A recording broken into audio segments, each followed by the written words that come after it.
And now the second portion of Search for Tomorrow, brought to you by Crest, the Cavity Fighter.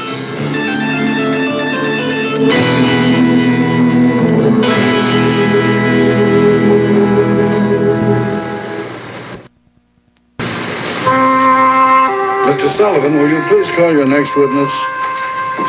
Your Honor, the people called Bruce Carson. Bruce Carson to the stand, please.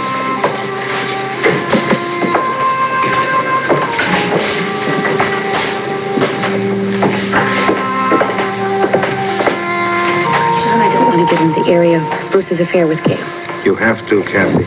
Look, aside from the fact that it would hurt him, I agree with Scott. If we put Bruce in that position, it's just going to give him more credibility rather than less. The jury's going to sympathize with him. It's going to hurt our case. Look, I don't want anybody to get hurt, but I didn't ask Bruce to get involved in this in the first place. And we've got no choice. Do it. I don't like it. I don't like any of this. What are we going to do? And you're a close personal friend of Mr. Wyatt's, are you not? Yes, sir. I like to think so. You certainly bear him no malice of any kind. No, none at all. And even though you came to my office voluntarily with your testimony, you came with the greatest reluctance, did you not? Yes, sir. And you stated that your hope was that what you had to tell me would prove to have no real bearing on the case and that it might be unnecessary for you to testify. Is that correct? That's correct. I felt I had no right to judge the possible evidence, so I came to you and told you everything. Exactly. And now you're under oath to attest to your information as accurately as you can. Very well, then. You gave your profession as a journalist? Yes, I'm employed by the Henderson Herald as a staff writer. Would you describe your association with another reporter, Miss Gail Caldwell? Well, until recently, Gail and I were collaborating on a story for the paper. Well, she's a freelance reporter, but this particular story we were working on together. It was, well, it still is, a story of the utmost confidence, so our editor suggested that we did most of our writing out of her room. And where is her room? Well, it was at the time at the Hartford House Inn, right across from John Wyatt's. Now, Mr. Carson, can you recall a specific incident which occurred on December 17th of last year? Yes, sir. The day sticks out in my mind because of the arrest of Jennifer Phillips that evening. I believe it was on a charge of gun theft. You know Jennifer Phillips? Yes, very well. What was your reaction to her arrest? Well, I was surprised, quite naturally. And then I remembered I had seen her that morning, coming out of Mr. Wyatt's room. Now, Mr. Carson, can you tell us exactly and how you came to see Jennifer Phillips that particular morning? Yes, I was coming out of Miss Caldwell's room, and as I stepped out into the hall, I saw Jennifer coming out of John's room across the way. Now, you're certain you saw Jennifer Phillips come out of John Wyatt's room? I mean, she wasn't just standing in the hall outside the door, maybe trying to get in? No, I remember very clearly. She was standing in the open doorway, and as she left, she closed the door.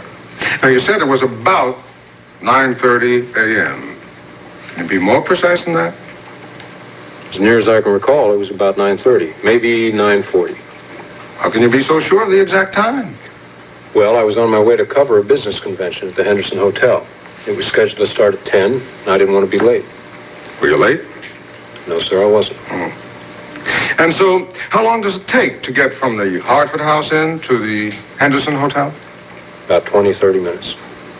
And so there is no question in your mind that you saw Jennifer Phillips come out of John Wyatt's room at about 9:30, but certainly no later than 9:40 a.m., on the morning of December 17th, 1976? No. Absolutely no question about it. Well, thank you very much, Mr. Carson. I have no further questions.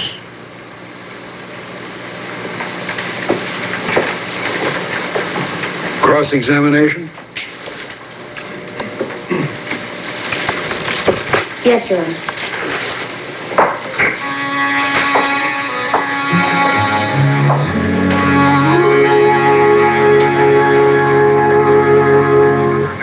We'll return to our story in just a moment. Mr. Carson, we don't intend to question your account of seeing Jennifer Phillips come from John Wyatt's room. Not only will we take your word for it, but we're going to use it as supportive evidence for our case. You see, we contend that Mrs. Phillips gained entry to Mr. Wyatt's room in his absence, without his knowledge, without his consent, to plant the gun and other items there to incriminate him. Objection. Your Honor, what is going on here? Is she cross-examining the witness, or is she back to testifying herself? Objection sustained. Mrs. Phillips, I direct you to begin your cross-examination. And instead of making declarative statements, please confine yourself to questions. If you have any hypotheses or conclusions to present, please save them for your summation. I apologize, Your Honor. So when you went to the district attorney to offer him your information, which of course you should have done, did you then feel obliged as a friend to go to Mr. Wyatt and explain that you were going to testify and the circumstances that had led to your decision to do so? Yes, I did. And what was Mr. Wyatt's response to that? Well, he was very surprised. He said that was the first he'd heard of Jennifer being in his room that day, and he had no idea how she had gotten in, and that he himself wasn't there. And that possibly that was when she had planted the evidence that they're using as proof of his guilt. Did Mr. Wyatt offer any explanation of where he was the time that Jennifer Phillips was in his room? Well, he said that he had gone for a walk. He had some things to think about, and he walked around and then drove to his office. Anything else? Yes. He said he got to his office later than usual, so he couldn't prove that he was in his room between 9:30 and 9:40. Did you see Mr. Wyatt at all that morning? No, just Jennifer. And this was the first time you had ever seen Jennifer in the vicinity of Mr. Wyatt's room? No. No, there was another time, actually. On what other occasion did you see her? There was another time I remember she was walking in the hall outside John's room. But that was weeks before this morning we're talking about. Was John Wyatt with her at that time? No, she was alone. Have you ever seen John Wyatt and Jennifer Phillips leaving or entering his room together? No, never. All right. Now, I'd like to get back to the matter of the convention you were in such a hurry to attend. Did it start on the dot of 10? No, it didn't. Matter of fact, I rushed to get there, and I had to sit around. I remember I was pretty perturbed. Well, if you were rushing so much, couldn't you have possibly been mistaken about the time? Could it have been later than 9:40? No, I'm absolutely sure about the time. What about Miss Caldwell? Did she see Mrs. Phillips? Yes, she saw her, too. Do you think that her estimation of the time could differ from yours? Have you checked with her? No, I haven't been able to. She's been in Europe, following up the story we were covering. This would be the same story you were working on the morning in question, December 17th, excuse me. Never mind, Mr. Carson. I will withdraw the question. I have no more questions of this witness. I have no more questions of the witness. Any redirect?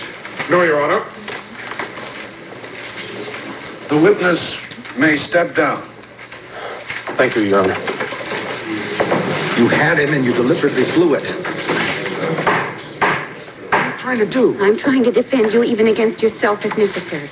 You call this a defense? Well, if you feel that way, then why don't you just get yourself another lawyer, John? Or better yet, why don't you defend yourself? That's what you wanted to do all along.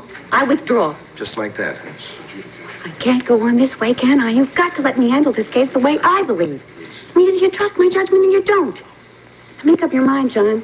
Do I withdraw? I can make the motion here and now. I will not accept your resignation. Well, you're going to have to if you don't let me be your lawyer. What choice do I have?